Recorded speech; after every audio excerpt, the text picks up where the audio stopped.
A severe and escalating energy crisis is gripping Western Russia as a coordinated wave of Ukrainian long-range drone strikes targets critical energy infrastructure, plunging multiple regions into darkness and cutting heat during the depths of winter. Reports from Russian regional authorities and verified by satellite imagery confirm successful attacks on at least 3 major electrical substations and 2 key natural gas compressor stations in the oblasts of Belgorod, Kursk, and Smolensk. The strikes, described by a Ukrainian security source as a necessary response to Russia's attacks on our civilian power grid, have triggered widespread blackouts affecting hundreds of thousands of residents and industrial consumers. In several cities, authorities have announced emergency rolling blackouts, while in rural districts, the power and heat are not expected to be restored for days. The situation is compounded by severe winter weather, with temperatures dropping well below freezing, raising immediate concerns about a humanitarian situation for vulnerable populations. The Russian Ministry of Defense claims to have intercepted dozens of drones, but the evident damage on the ground tells a different story, highlighting significant gaps in Russia's air defenses over its own territory and marking a new, aggressive phase in Ukraine's strategy to bring the war home to the Russian populace. The tactical execution of these strikes demonstrates a significant evolution in Ukrainian capabilities and strategy. The drones used are believed to be modified Ukrainian-made models with ranges exceeding 800 kilometers, flying low to avoid radar detection. They targeted not random facilities, but specific high-value nodes in Russia's unified energy system, electrical substations that transform voltage for regional distribution, and compressor stations that maintain pressure and flow in natural gas pipelines. Striking these targets requires precise intelligence, likely supplemented by satellite data from Western partners and on-ground reconnaissance. The attacks were reportedly launched in swarms from Ukrainian territory, saturating local air defenses. By focusing on energy infrastructure in border regions, Ukraine achieves multiple objectives. It inflicts tangible economic cost, disrupts logistical support for Russian military operations in the area, and creates a palpable sense of insecurity among the Russian civilian population. This shift from sporadic, symbolic attacks on targets in Crimea or Moscow to sustained, systematic campaigns against the energy grid in Western Russia represents a major strategic escalation. It signals Kyiv's decision to leverage its growing asymmetric capabilities to challenge Moscow's ability to shield its citizens from the war's consequences. Globally, this development matters profoundly as it risks triggering uncontrolled escalation between 2 major energy-producing nations and exacerbates existing economic instability. Russia is a cornerstone of global energy markets, and while these strikes currently affect domestic distribution, they introduce a new layer of risk premium into oil and gas prices.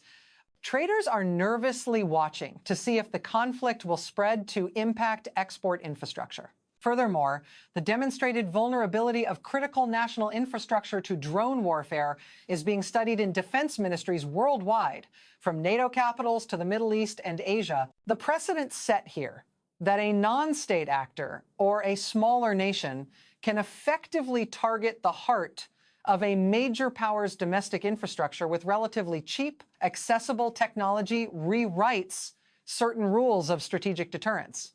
For the international community, particularly the United States and European nations, it creates a delicate balancing act, publicly urging restraint while privately understanding Ukraine's military logic, all while preparing for potential Russian retaliation that could further destabilize Europe's security and energy landscape. Historically, targeting energy infrastructure has been a brutal feature of modern warfare, from Allied bombing of German synthetic fuel plants in World War II to NATO's strikes on Serbian power grids in 1999. However, the current campaign bears closest resemblance to the mutual bombardment of cities and infrastructure during the Iran-Iraq War. Within the context of the Russia-Ukraine war, it mirrors the strategy Moscow itself has employed since October 2022, launching massive missile and drone barrages to destroy Ukrainian power plants and heating systems, aiming to break civilian morale during winter. Ukraine's newfound capacity to respond in kind shifts the dynamic from a one-sided bombardment to a contested reciprocal struggle for energy security.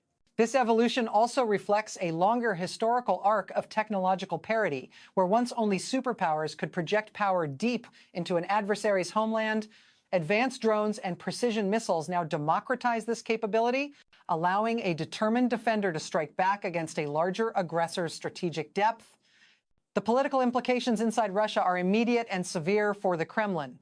The social contract of stability and security that Vladimir Putin's government has long promised its citizens is visibly fracturing.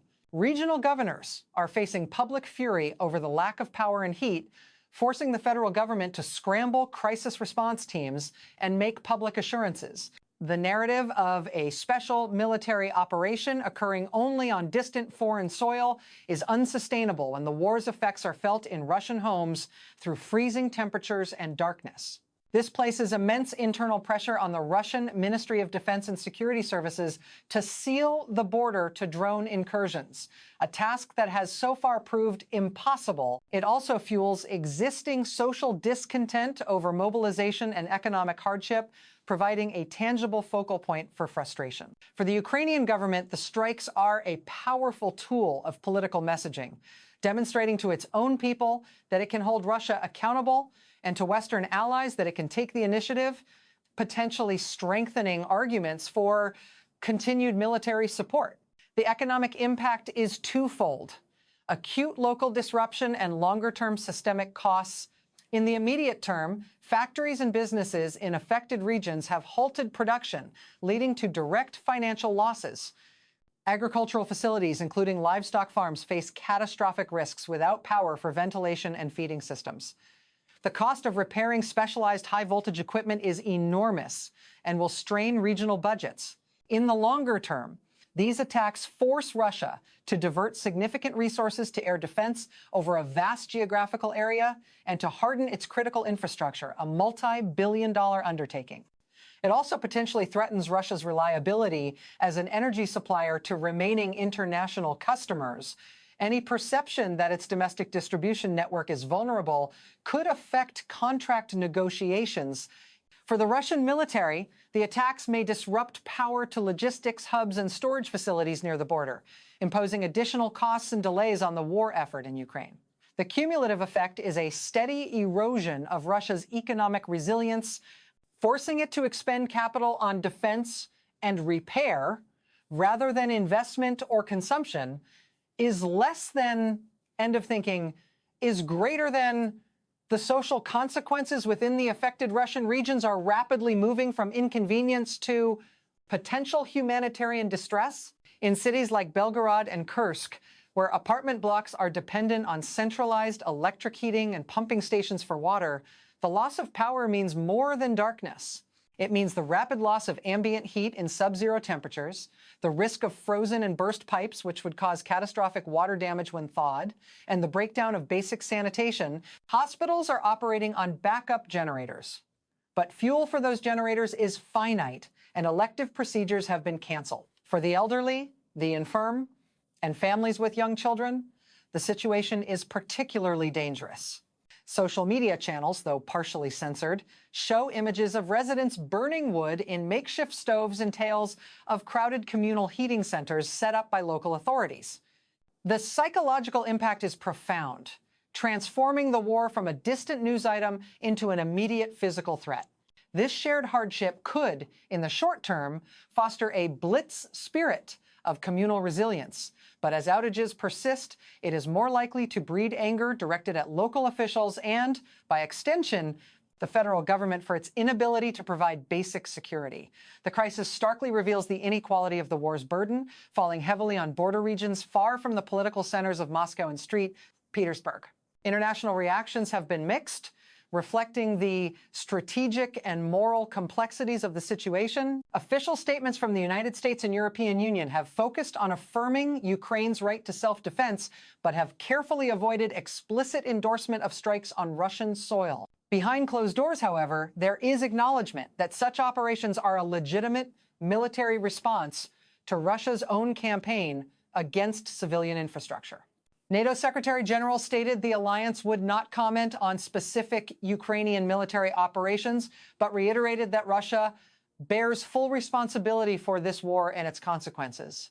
In, quote, Contrast, Chinese and Indian foreign ministries have issued calls for immediate de-escalation and a return to negotiations, expressing concern over the conflict's spillover effects and potential to disrupt global energy flows. Within Russia's allied states like Belarus and Iran, the reaction is one of heightened alarm, as the success of the drone strikes underscores their own potential vulnerability to similar tactics. The Global South, already grappling with high food and energy prices exacerbated by the war, views this escalation with trepidation, fearing it will prolong the conflict and further destabilize world markets.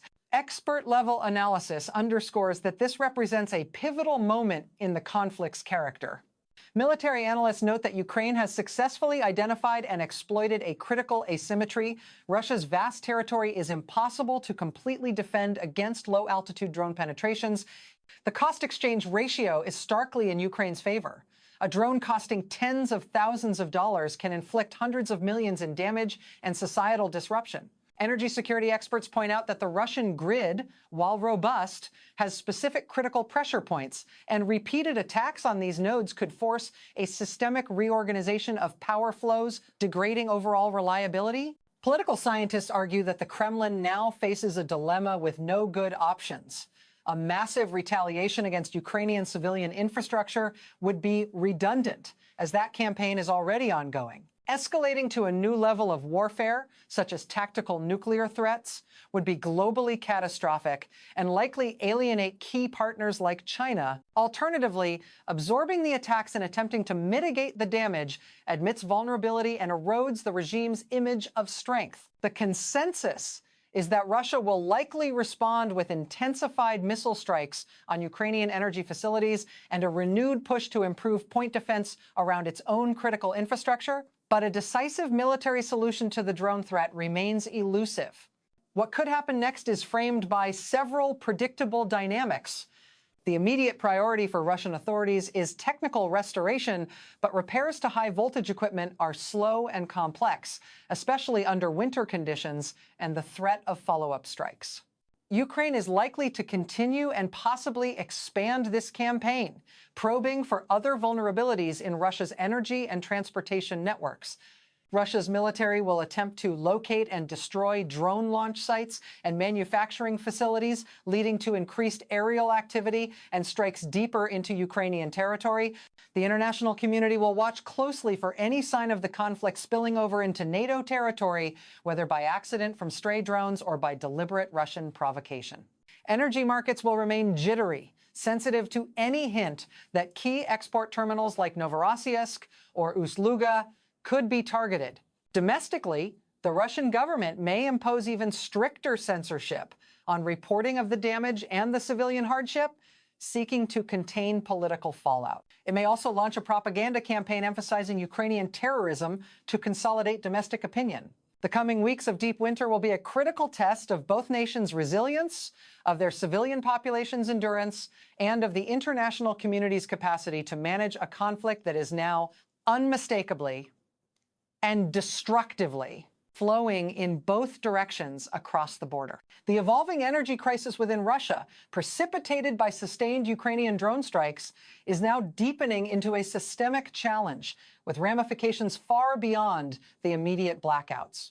In the weeks following the initial attacks, Ukrainian forces have refined their tactics, launching smaller but more frequent waves of drones targeting a broader array of infrastructure. This includes fuel depots, servicing regional power plants, and railway electrical systems used for transporting coal. The goal appears to be the creation of cascading failures, where the loss of one component places untenable strain on others. Russian repair crews, working in difficult winter conditions and under the constant threat of new strikes, are struggling to maintain pace. The situation is no longer characterized by isolated outages, but by rolling, managed blackouts that Russian grid operators are implementing to prevent a complete collapse of the regional energy system. This managed degradation signifies a new, more perilous phase where the infrastructure is operating in a permanently compromised state. How this is happening underscores a significant failure in Russian military planning and air defense doctrine. The drones being used are not singularly sophisticated, but their deployment is. Ukraine has adopted a strategy of saturation and unpredictability, launching drones along multiple approach vectors and at varying times. They are increasingly using carbon fiber components and flying at very low altitudes to reduce radar signature. Furthermore, intelligence likely augmented by Western satellite and signals intelligence is allowing for dynamic targeting, focusing on facilities that are critical yet potentially undefended as air defense assets are repositioned. Russia's air defense network, designed to protect high-value strategic sites in major cities, is proving ill-suited to defending the thousands of kilometers of pipelines and power lines spanning its western border. The economic and logistical strain of attempting to do so is immense, requiring the redeployment of short-range defense systems like the Panzer S-1 from front lines in Ukraine, thereby creating weaknesses elsewhere. The global importance of this crisis continues to expand. It demonstrates a tangible shift in the correlation of forces in modern conflict. A conventionally weaker power is successfully leveraging affordable, attritable technology to impose severe costs on a major military state's domestic well-being. This paradigm is being urgently studied by global militaries, particularly in Asia, where similar dynamics could unfold. Economically, while global oil markets have stabilized, European natural gas prices have experienced volatile spikes on fears that the conflict could eventually impact transit pipelines to Europe, despite them currently being shut down. The crisis also pressures the global non-proliferation regime, as it highlights the potential for catastrophic attacks on nuclear power plants supporting grid infrastructure, a concern raised by the International Atomic Energy Agency regarding facilities in the conflict zone. The war's environmental cost is also rising, with attacks on fuel depots causing major fires and potential contamination. Historically, the situation invites comparison to the strategic bombing campaigns of World War II, but with a critical difference in scale and precision. The current strikes are not aimed at area bombing of cities, but at disabling specific industrial and logistical nodes. A more apt, though darker parallel may be drawn to the Allied blockade of Germany and Japan, which sought to strangle the enemy's war economy by cutting off resources. Here, Ukraine is effectively attempting to blockade a portion of Russia's internal energy distribution, not from the outside, but from within its own territory. This internal blockade strategy is a novel feature of 21st century warfare, enabled by precision guidance and real-time intelligence. It also inverts the historical Russian strategy of using energy as a weapon against Europe. Now, its own energy security is being weaponized against it. The political implications within Russia are becoming more pronounced and dangerous for the Kremlin. The crisis has migrated from the domain of the Ministry of Defense to the center of domestic governance, becoming a primary concern for the presidential administration. Failure to keep the lights and heat on is a fundamental failure of the state, and blame is being actively displaced. There are emerging reports of public scapegoating, with regional energy officials and lower-level military commanders facing dismissal and possible criminal charges for negligence. This internal purging within bureaucratic and industrial ranks can degrade institutional competence further. The unified political narrative is also fracturing. Pro-war hardliners are using the crisis to demand total mobilization of the economy and society, while more pragmatic elements may be questioning the sustainability of the current course. The social contract of stability is being replaced by a demand for sacrifice, but without a clear path to victory, this demand risks generating passive resistance or open dissent, particularly in the affected border regions, which feel they are bearing a disproportionate burden for a war with diminishing returns. The economic impact is transitioning from acute shock to chronic debilitation. The direct costs of repair are enormous, but the secondary costs are more damaging. Prolonged and unpredictable blackouts force industries to shut down production lines, which is far more costly than the energy itself. The just-in-time logistics of modern manufacturing break down, causing supply chain snarls within Russia itself. Foreign investors, the few that remain, will see the inability to protect critical infrastructure as a paramount political risk, further chilling any prospect of post-war investment. The Russian government is being forced to allocate billions of rubles from an already strained budget for emergency fuel purchases for backup generators, subsidies to affected industries, and the import of specialized transformer equipment through third countries, incurring significant delays and costs. This financial drain directly reduces resources available for military production or social spending, creating a zero-sum competition between the front line and the home front. Social consequences are evolving from hardship to a potential public health emergency and demographic shift. In affected areas, the constant stress of uncertain heat and power is taking a psychological toll, with reports of increased anxiety and depression. Schools and universities have been repeatedly closed, disrupting education.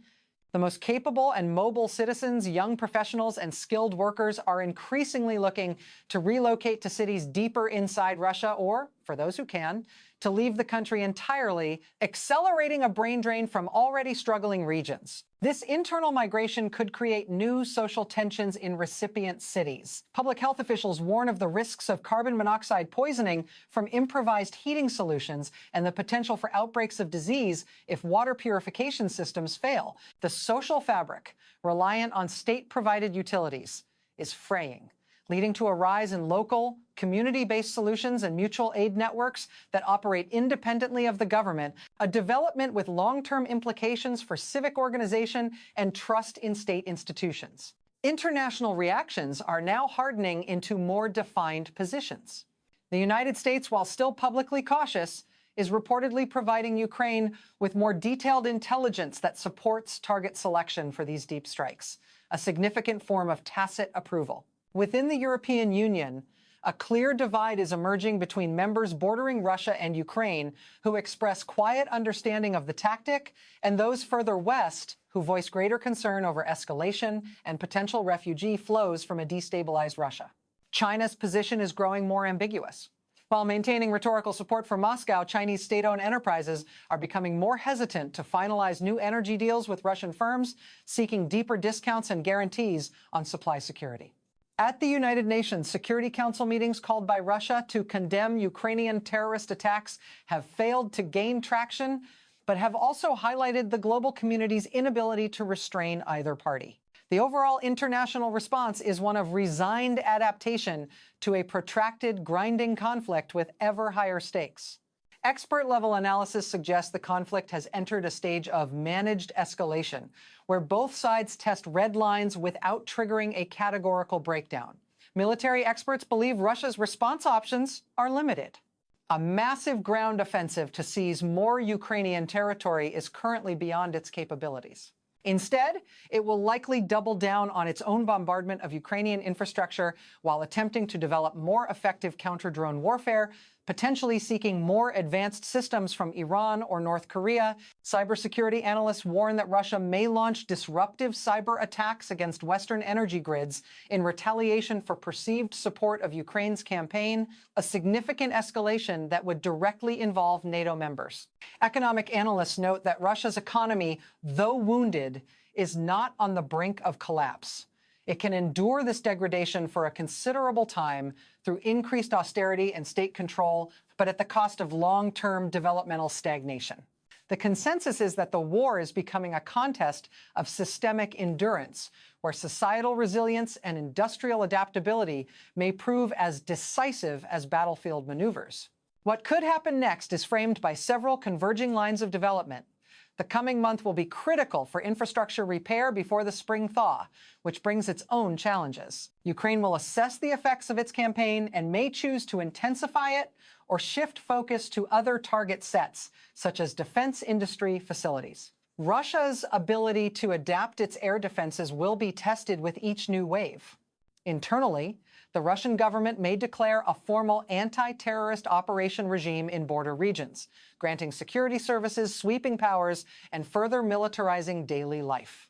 The international community will be watching for any sign of a negotiated ceasefire, but the current dynamic of mutual punishment makes diplomacy exceptionally difficult. The trajectory points towards a prolonged war of attrition, not just on the front lines, but against the civilian infrastructure and morale of both nations, with the harsh winter acting as a merciless amplifier of suffering and strategic consequence.